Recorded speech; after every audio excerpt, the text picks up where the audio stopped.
एक ऐसा देश जो कभी आधुनिकता की ओर बहुत तेजी से बढ़ रहा था, लेकिन आज वही देश सड़कों पर खड़ा है अपनी ही सरकार के खिलाफ। ईरान एक टाइम पर मॉडर्न देश था, लेकिन आज उसकी पहचान एक इस्लामिक देश के रूप में होती है। ईरान में खासकर उस समय जब मोहम्मद रजा शाह की सरकार थी, उस समय ईरान बहुत तेजी से औद्योगिकरण की तरफ बढ़ रहा था, बहुत तेजी से पश्चिमी सभ्यताओं को अडॉप्ट कर रहा था। और ये सब जब कुछ ईरान में बहुत तेजी से हो रहा था, तो बहुत सारे लोगों को ये लगा कि ये उनके धर्म के खिलाफ है, ये उनकी परंपरा के खिलाफ है। हम बहुत तेजी से पश्चिमी सभ्यताओं को अडॉप्ट कर रहे हैं और बहुत तेजी से हमारी निर्भरता उनकी तरफ बढ़ती जा रही है। और इसी वजह से 1978 के आसपास मोहम्मद शाह की सरकार के खिलाफ लोगों का गुस्सा बढ़ता है और मोहम्मद रजा शाह की सरकार को उखाड़ के फेंक दिया जाता है, जिसके बाद ईरान की सत्ता पे कंट्रोल रुहुल्ला खुमैनी का हो जाता है। और इसी के बाद ईरान में इस्लामिक रिपब्लिक का रास्ता भी साफ हो जाता है। ईरान में खुमैनी की पहचान एक धार्मिक कट्टर नेता के रूप में होती है। 1979 में जैसे ही खुमैनी के हाथ में ईरान की सत्ता जाती है, वैसे ही वहां पर वो इस्लामिक रूल रेगुलेशन को लागू करते हैं। जैसे कि ड्रेस कोड निर्धारित किया गया, महिलाओं के लिए हिजाब अनिवार्य कर दिया गया। अगर कोई महिला घर के बाहर निकलती है तो उसको हिजाब पहनना जरूरी है। हालांकि ईरान के लोगों ने खुमैनी की सरकार के पहले ये सारी चीजें नहीं देखी थी, वो बहुत ही ओपन होकर रहते थे। खुमैनी के आने के बाद जैसे ही ये चीजें लागू होती हैं, लोगों में असंतोष फैलता है और सरकार के शुरुआती दौरान ही इनके खिलाफ विद्रोह शुरू हो जाता है। महिलाओं के साथ साथ कई राजनीतिक पार्टियां, बहुत सारे छात्रों के संगठन खैमे के खिलाफ प्रोटेस्ट करना शुरू करते हैं। अभी कुछ दिन पहले 28 दिसंबर 2025 को ईरान की राजधानी तेहरान में आर्थिक संकट को लेकर कुछ व्यापारी आंदोलन कर रहे थे। रीजन क्या था कि ईरान की अर्थव्यवस्था में भारी गिरावट होती है, जिसकी वजह से बेरोजगारी बहुत तेजी से बढ़ती है। जो गुड्स थे, जो प्रोडक्ट थे, उनके दाम बहुत तेजी से बढ़ते हैं। इन्फ्लेशन बहुत ज्यादा होता है, जिसकी वजह से जो व्यापारी वर्ग रहता है, आम जनता रहती है, वो बहुत ज्यादा नाराज हो जाती है।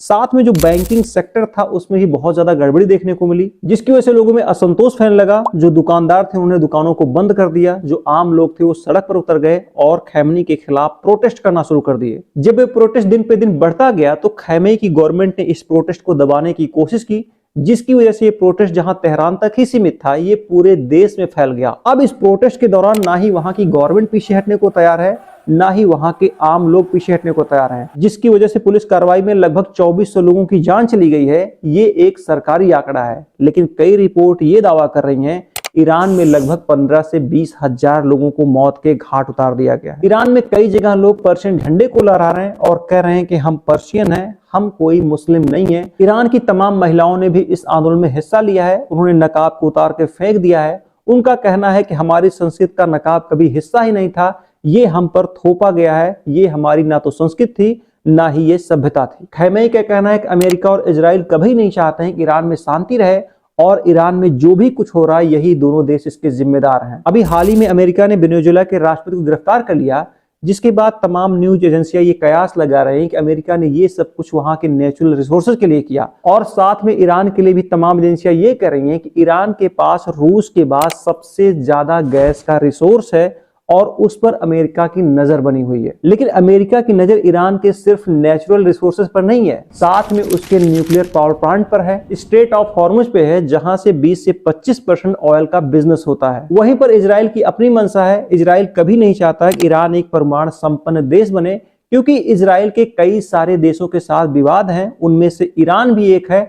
अगर ईरान एक परमाणु संपन्न देश बनता है, तो ये इजराइल के लिए सबसे बड़ा खतरा होगा। इसलिए जो खैमेई का कहना है कि जो कुछ ईरान में हो रहा है, उसके लिए इजराइल और अमेरिका दोषी हैं, ये बात काफी हद तक सच हो सकती है। लेकिन ईरान में ईरान की गिरती हुई अर्थव्यवस्था, अनएम्प्लॉयमेंट, इन्फ्लेशन और साथ में खैमेई की धार्मिक कट्टरता की वजह से इस आंदोलन को बल मिला। तो हो सकता है जो भी कुछ ईरान में हो रहा हो, उसमें अमेरिका और इजराइल का हाथ हो, क्योंकि अमेरिका का नाम तब भी आता है जब बांग्लादेश में प्रोटेस्ट होता है, जब नेपाल में प्रोटेस्ट होता है, जब श्रीलंका में प्रोटेस्ट होता है। तो अमेरिका ईरान को अस्थिर करने के लिए बिल्कुल ऐसा कर सकता है। साथ में आपने एक चीज और नोटिस किया होगा, जब भी इजराइल का विवाद गजा और फिलिस्तीन से होता है, तो भारत के बहुत सारे लिबरल हैं जो तख्ती प्लेट लेके सामने आ जाते हैं कि गजा में अत्याचार हो रहा है, फिलिस्तीन में अत्याचार हो रहा है, बेकसूर मारे जा रहे हैं। लेकिन वहीं पर ईरान की सरकार ईरानियों को मार रही है, कत्लेआम कर रही है। 15-15 हजार लोगों को गोली से मार दिया गया, लेकिन एक भी तख्ती प्लेट किसी का बाहर नहीं आया। ईरान के पूरे प्रकरण को लेके आपको क्या लगता है? क्या ईरान में जो भी कुछ हो रहा है उसके लिए सिर्फ इजराइल और अमेरिका जिम्मेदार है, या फिर ईरान की नीतियां कुछ ऐसी होती चली गई जिसकी वजह से ईरान में इतना बड़ा प्रोटेस्ट खड़ा हो गया, जिसकी वजह से खैमई सरकार आज बिल्कुल भी असहाय नजर आ रही है। कमेंट बॉक्स में कमेंट करके जरूर बताएं। आज के वीडियो ब्लॉग में बस इतना ही। ये वीडियो आपको कैसा लगा इसके बारे में जरूर बताएं। वीडियो को लाइक करें, चैनल को सब्सक्राइब करें। धन्यवाद।